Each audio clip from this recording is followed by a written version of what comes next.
घर में जो व्यक्ति के लिए डॉक्टर ने बता दिया बेड रेस्ट, क्या बता दिया? अस्पताल में कराने गए बॉडी का टेस्ट। बोलो अस्पताल में, हाँ हाँ बोलो बोलो भैया, अस्पताल में बॉडी का कराने गए टेस्ट और डॉक्टर ने बता दिया बेड रेस्ट। लड़के का मुंह का बिगड़ गया टेस्ट। अब क्या करेंगे? बस अब क्या करेंगे? पलंग पर पड़े, वहीं पर पानी, वहीं पर दूध, वहीं पर सब वहीं पर कर रहे हैं। ये भी एक प्रकार की सजा है, ये भी एक प्रकार की सजा है। इसलिए जो जो करना है, बोलो इसलिए जो जो करना है कर लो, बाद का कोई भी भरोसा, बाद में कुछ भरोसा नहीं है। बाद तो बाद ही है, हम खुद के लिए जीते हैं। हम खुद के लिए जो कर रहे हैं, ये हमारा जो पुण्य है वो हमारे खाते में ही जाएगा। जो हमारा पुण्य है वो हमारे ही खाते में जाएगा।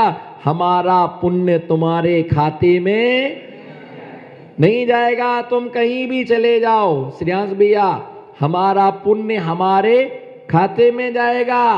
पीछे वाले का पुण्य पीछे वाले के खाते में, और आगे वाले का पुण्य आगे वाले के खाते में। बच्चा करेगा तो बच्चे को मिलेगा, है ना? पिता करेगा तो पिता को मिलेगा, पत्नी करेगी तो पत्नी को मिलेगा, जो करेगा उसको मिलेगा। किसी का किसी को मिलने वाला महावीर कहोगे तो आराम मिलेगा। और जो लेता है ना, जो करता है गुरु का काम, उसकी हर अच्छी होती है सुबह और शाम। रोते तो वो कर्म के कल्ला है जिनसे भगवान का नाम नहीं लिया जाता। सवेरे से पलंग पर मगर की तरह पड़े रहते हैं, चाय चाय चाय,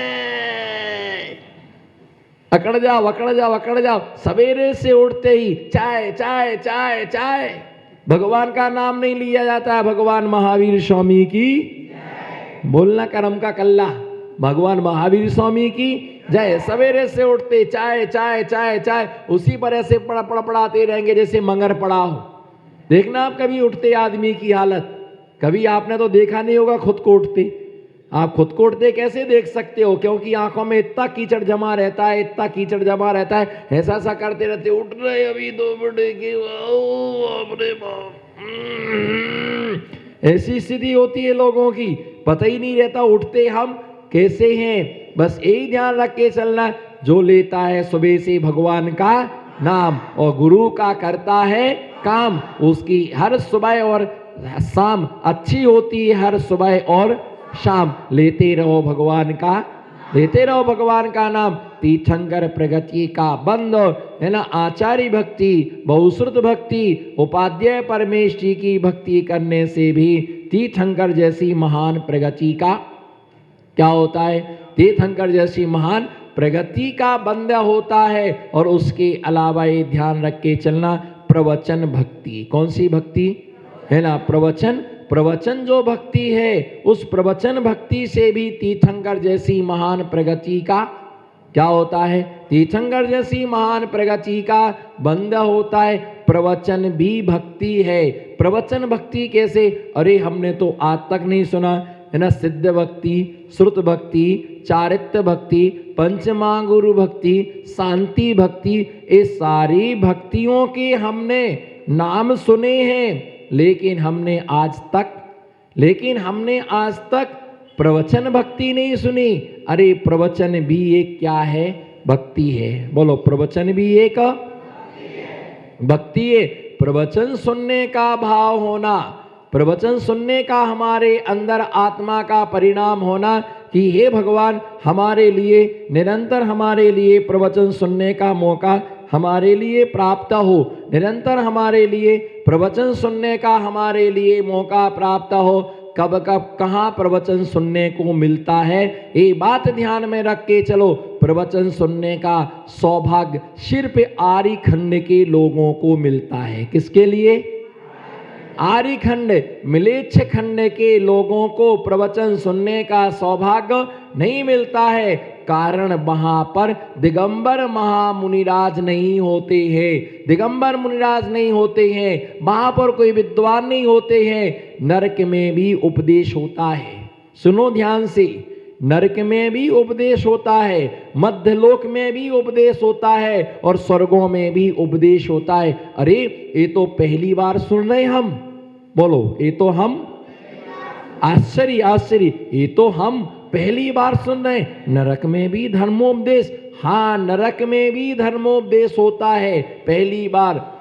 नरक में मंदिर है, बोलो नरक में, आप जवाब दो, बस किसी से नहीं पूछ रहा हूं मैं, जिसको इंगित करूं। नरक में मंदिर है नहीं है, बताओ भैया नरक में मंदिर है नहीं है, बताओ भैया नरक में मंदिर है नहीं है। पीछे वाले भैया बताओ नरक में मंदिर है, आपके पड़ोसी नरक में मंदिर है नहीं है। बताओ आपको इतनी उम्र हो गई, आपकी कितनी उम्र है भैया?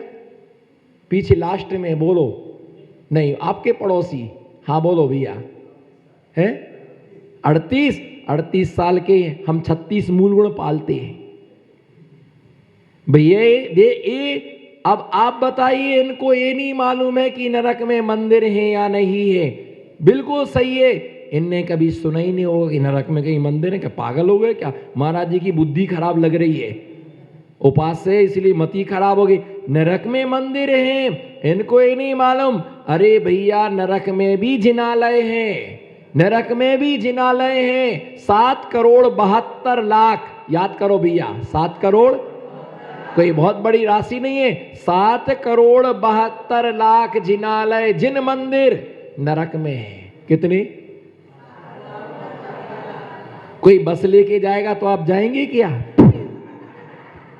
है नहीं नहीं, अब तो जाना है, महाराज ने बता दिया, वही यात्रा बाकी रह गई है। 7,72,00,000 जिनालय नरक में बने हुए हैं। देवों द्वारा उनकी पूजा, भैया देवों द्वारा उनकी पूजा और पाठ होता है, देवों के द्वारा उनकी आराधना होती है। और पहले नरक से लेके तीसरे नरक तक धर्मोपदेश होता है, प्रवचन होता है वहां पर।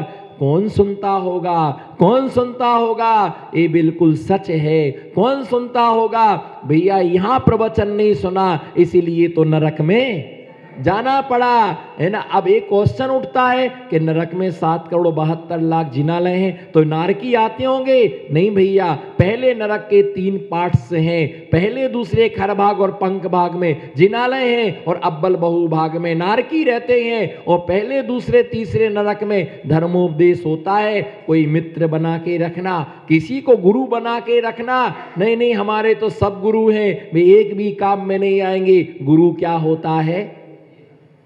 बोलो गुरु एक होता है। जब वो निर्गंथ मुनिराज होते हैं, जैसे कोई 2 मित्र है, उसने देखा कि मेरा मित्र कहाँ गया, मर के नरक में गया है, तब मालूम विचार करता कि मैं स्वर्ग में हूं, तो वो देवता पहले से तीसरे नरक तक जाकर के अपने मित्र को धर्म का उपदेश देता है, उसे समझाता है तुमने पहले सम्यक्त का पालन नहीं किया, तुमने मुनिराज का आदर नहीं किया, तो मुनियों में राग देश करते रहे, तो मुनियों में छोटे बड़े का भेद करते रहे, तुमने मुनियों को श्रद्धा से नमस्कार नहीं किया, तो मुनिराज में हमारे तुम्हारे मुनिराज करते रहे, ये हमारे मुनिराज तुम्हारे राग देश तुमने किया, मुनियों का अभी नहीं किया, मुनियों का अनादर किया, धर्म की निंदा की, जिसके कारण से तुम्हारे लिए नरक में, जिसके कारण से तुम्हारे नरक में आना पड़ा। अब तुम सम्यक्त का पालन करो। वो नारकी जाकर के उन्हें धर्मोपदेश देता है, जिस धर्मोपदेश से उस जीव को सम्यक दर्शन की प्राप्ति हो जाती है ना। मध्यलोक में मुनिराज उपदेश देते हैं, है ना, मध्यलोक में मुनिराज उपदेश देती हैं। रमण समुद्र में रहने वाला, स्वयंभू रमण समुद्र में रहने वाले महामत्स्य के लिए देवता जाकर के धर्मोपदेश देते हैं, जिसके प्रभाव से वो देश व्रतों को स्वीकार कर लेता है। स्वर्गों में देवता लोग आपस में एक दूसरे के लिए धर्म का उपदेश देते हैं, तो प्रवचन भी एक भक्ति है। अब आप कहेंगे नरक में मंदिर है, तो वे नारकी दर्शन करते होंगे? नहीं भैया, उन्हें दर्शन करने का मौका नहीं मिलता। यदि यहाँ गुरुओं का दर्शन किया होता, यहाँ मंदिर मंदिर में भगवान का दर्शन किया होता तो आपको नरक में जाने की नौबत है ना। अगर तुम यहाँ मंदिर आए होते तो जेल में जाने की नौबत नहीं आती, है ना। अगर आए होते धर्मशाला तो तुम ना जाते मदरासाला। यदि आए होते धर्मशाला तो ना जाते तुम मदरासाला। यदि तुमने पकड़ा होता दिगंबर महामुनिराज का कमंडल, यदि तुमने पकड़ा होता मुनिराज का कमंडल तो तुम्हें शराब की बोतल पकड़ने की नौबत नहीं आती। अगर तुमने मुनिराज की पकड़ी होती उंगली तो तुम सिगरेट नहीं पकड़ते। भैया ध्यान रख करके चलना, जिंदगी में ये मौका बार बार नहीं आता है। नरक में वो उपदेश देते हैं, उन्हें सम्यक ग्रहण कराते, वहां से वापस आते, वो बोलते हमको ले चलो। बोलो, वो बोलते हैं नारकी हमको ले चलो, बोलो ना, हमको ले चलो, हमको बचा लो। लेकिन वहां किसी की सिफारिश चलती नहीं है। जैसे खुद का बच्चा, बोलो खुद का बच्चा अस्पताल में भर्ती हो, 1 सप्ताह तक उसको रहना है, पहला ही दिन था, डॉक्टर उसका इलाज करता है, पप्पा हमको ले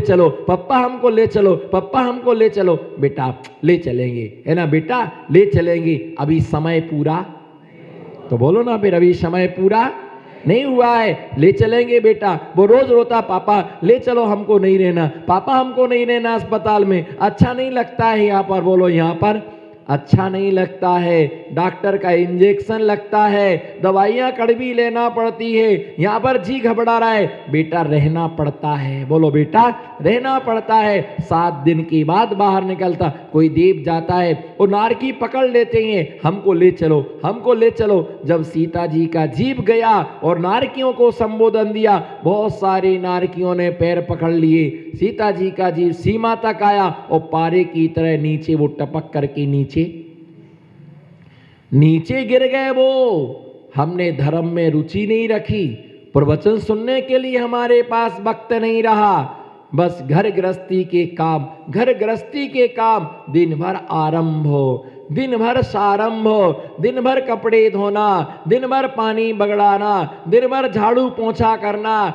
भैया ध्यान रख के चलो, प्रवचन में आने का टाइम क्यों नहीं मिलता है, प्रवचन के प्रति भक्ति क्यों नहीं जग पाती, हमें अपने कामों से क्या नहीं मिलता है। इतना काम फैला के रखा है कि हमें वक्त ही नहीं मिलता है, और सारी जिंदगी संसार के काम करने में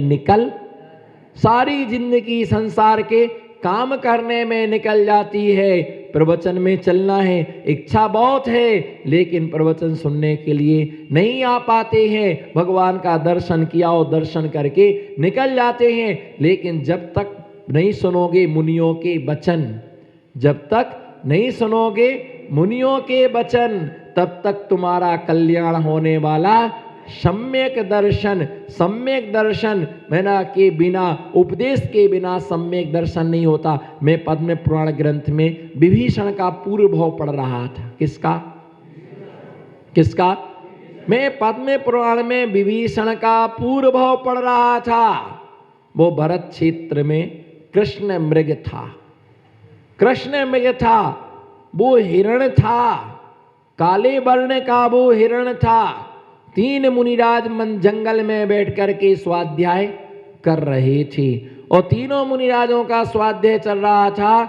उसके कान में वो 3 शब्दों, उन मुनिराज के स्वाध्याय के शब्द चले गए, और उसी समय उसके आयु कर्म का बंद हो गया। उसने अपने निर्मल परिणामों से मनुष्य आयु का बंद कर लिया, और मनुष्य आयु के प्रभाव से, है ना, मनुष्य आयु का बंद कर लिया, और मर करके वो ऐरावत क्षेत्र में पुत्र के रूप में उसने किसी सेठ के घर में जन्म लिया, है ना, सम्यक दर्शन प्राप्त किया, देश व्रतों के लिए स्वीकार किया। 2 शब्द सुनने का इतना प्रभाव, पार्श्वनाथ ने नाग नागिन को धर्मोपदेश के रूप में नमोकार मंत्र सुनाया। नमोकार रामचंद्र जी ने, है ना, जटायु पक्षी के लिए नमोकार मंत्र, पद्म रुचि ने बैल के लिए नमोकार मंत्र सुनाया, चारु दत्त ने बकरे के लिए नमोकार मंत्र सुनाया, और जीवनधर ने, बोलो जी, जीवनधर ने मरते समय कुत्ते के लिए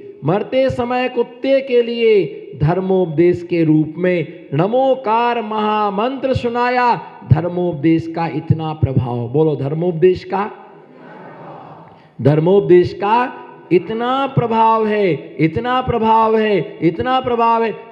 धर्मोपदेश के बिना कभी भी सम्यक दर्शन की प्राप्ति नहीं हो सकती है। जब भगवान का समोषण लगता है तो 4 टाइम भगवान का प्रवचन होता है। कितनी बार? 4 बार भगवान का वाणी खिरती है। प्रातः काल, बोलो, मध्याह्न काल, संध्या काल और अर्धरात्रि काल में। कितनी, कौन से काल में? टोटल भगवान का प्रवचन 9 घंटे 36 मिनट होता है 24 घंटे में से। कितना? एक बार में 144 मिनट। कितना? कितना? एक बार में 144 मिनट। 3 अंतर मुहूर्त। कितना? एक अंतर मुहूर्त 48 मिनट के अंदर का समय होता है। कितने का?